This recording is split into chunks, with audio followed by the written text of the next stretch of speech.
Reporting directly from our headquarters in Breidenbach from C&P Showroom, welcome to C&P Aktuell, with a very special topic on today's agenda. First, I'd like to welcome Tobias Walter from C&P. Hello, Mr. Walter. Hello, Mr. Fischer. Today, we're talking about this high-tech locker. You designed it for the University of Oregon. The university has an ultra-modern football performance center of a kind that can't even be found in the NFL. That's something to be proud of, isn't it? We're very proud of it. Just looking at the size of the locker is impressive. It's pretty unusual to create something like this for 125 players and 20 coaches. And the requirements were unusual too. What the architect and the investor had in mind was very challenging at first, but exciting as well. It hasn't really got much in common with a standard locker, has it? What are the features that make this locker so special?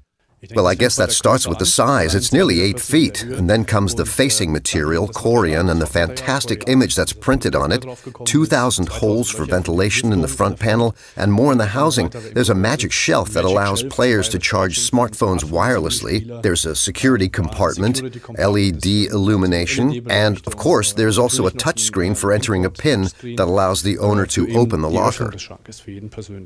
It's really all there. We all know the Americans are football crazy. The NFL is known throughout the world, but what sort of status does college football have? We can get an answer to that from someone who really knows. Here's Mark Breidenbach, sport reporter from Sky TV. Mark is an expert on the U.S. sports scene. Mark, how does college football rate in the United States?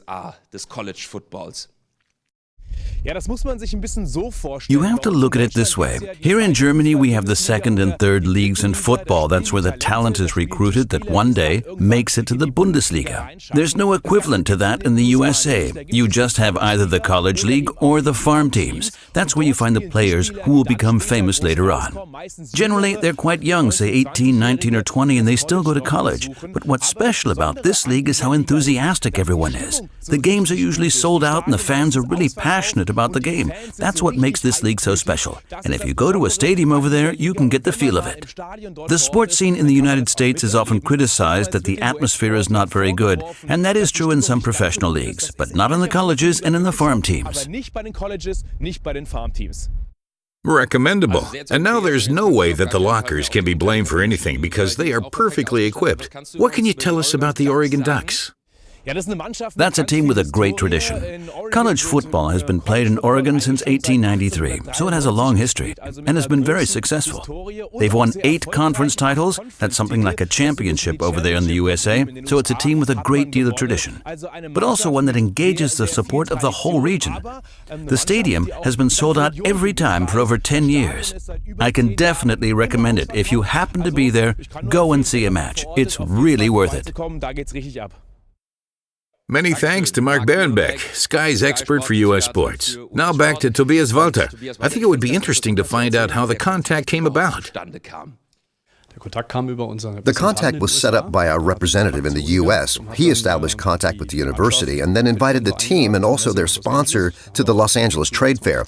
We exhibited there in the spring of 2012.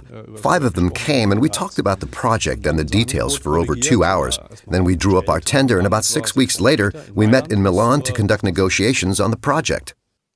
How did you find it, working with people from overseas? That was interesting as well. 3 time zones, Breidenbach, Chicago, and Los Angeles, and a total of 9 hours. Of course, that's quite a challenge when it comes to coordinating the schedule, but it all turned out very well in the course of the project. And that was quite a long time. How many months did you spend working together? It took about 15 months of collaboration, visits, video, telephone conferences, everything at arm's length, but it was a lot of fun. So it was pleasant and congenial to work together. We spoke with Randy Stegmeyer, the architect, and asked him how it was to work with C&P and what was so special about it. I think the commitment to the level of design was really incredible. And I think at every point, we would walk away from a meeting, and then I would come back months later, and they had the team on the ground in Germany had retooled and made the piece even better than what we had done in the last meeting.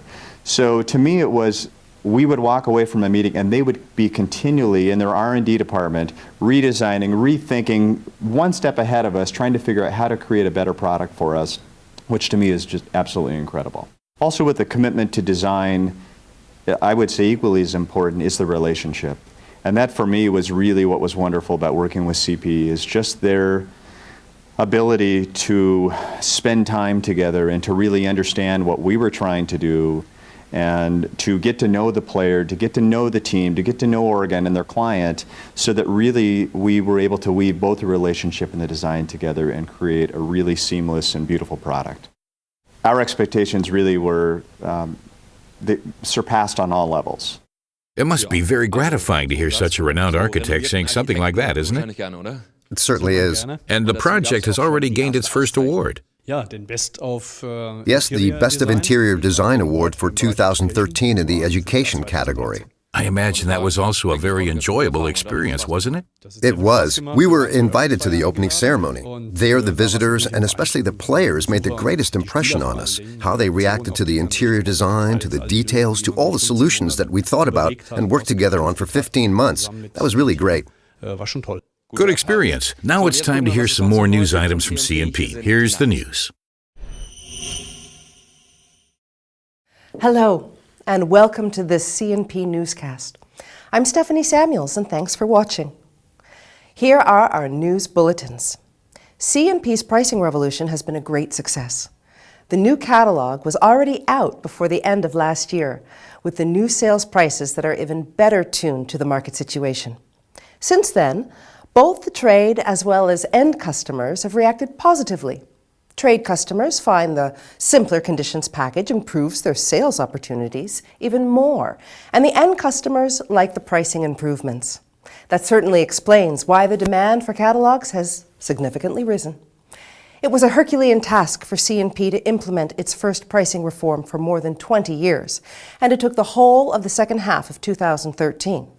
Which is a good lead-in to our next item, and that concerns CNP Select. CNP Select is a new promotion medium that'll start up in March. It will contain the most popular bestsellers of this major brand, and it'll be fun to just browse through it. But the idea behind CNP Select is much more than just that. As well as the printed medium, it also involves a totally new kind of online shop. And what makes it so special, it combines intuitive searching and finding with a great configuration option. As soon as a customer has selected a product type using the practical filter options, he or she can try out different styles and immediately see what a different model or color will look like.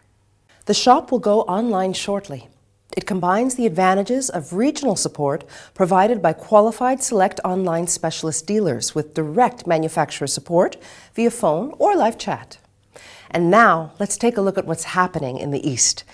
In Latvia, CNP has secured a major order from the Liivu Aquapark in Jurmala for 1,100 cambio lockers featuring high-quality, hi-fi doors, so customers can get ready for their visit in a special and convenient environment, gathering up all the courage they will need for the water slides that can't be found anywhere else in Europe, like the Tornado or Kamikaze. Or maybe they just want to have fun in the wave pool or on the new family slides. With the Liivu Aquapark, CNP now has the distinction of having been selected to supply changing room facilities for every single water park operated in the Baltic States. Finally, let's take a look at CNP's fair calendar for this year. It's pretty full. To start off with, in March, CNP will be present for the first time at the Arab Lab in Dubai. In April, the new Ivolo and Cambio locker programs will celebrate their premiere at FIBO in Cologne. Then comes Index in Dubai in May, and in June we are off to NeoCon in Chicago. Of course, the high point of our trade year will be at Orgatech in Cologne. The Orgatech takes place once every 2 years at the end of October, and in 2014 will conclude with the Big Five in November, also in Dubai. At CNP, we're greatly looking forward to lots of customer contact, inspiring exchanges, and seeing enthusiastic responses to all the exciting innovations we have to offer. That's all from me for now. Thanks for your attention. And now I'll hand you back to Daniel Fischer. So that sums up what's going on at CMP right now. Mr. Walter, the Oregon Football Performance Center has had people turning their heads everywhere. You mentioned that you found it a great experience, but was it also a milestone for CMP? Yes. For starters, it gave us a great deal of media coverage in the U.S., and of course that led to new inquiries from architects and universities. Right now, we're working on 6 university sports facilities projects, and next we've got a video conference scheduled for the next project to be implemented this year. So the excitement is not getting any less, and as soon as we have more news, we'll be letting you know. Thank you. That was CMP Actuel. Thanks for watching, and see you next time.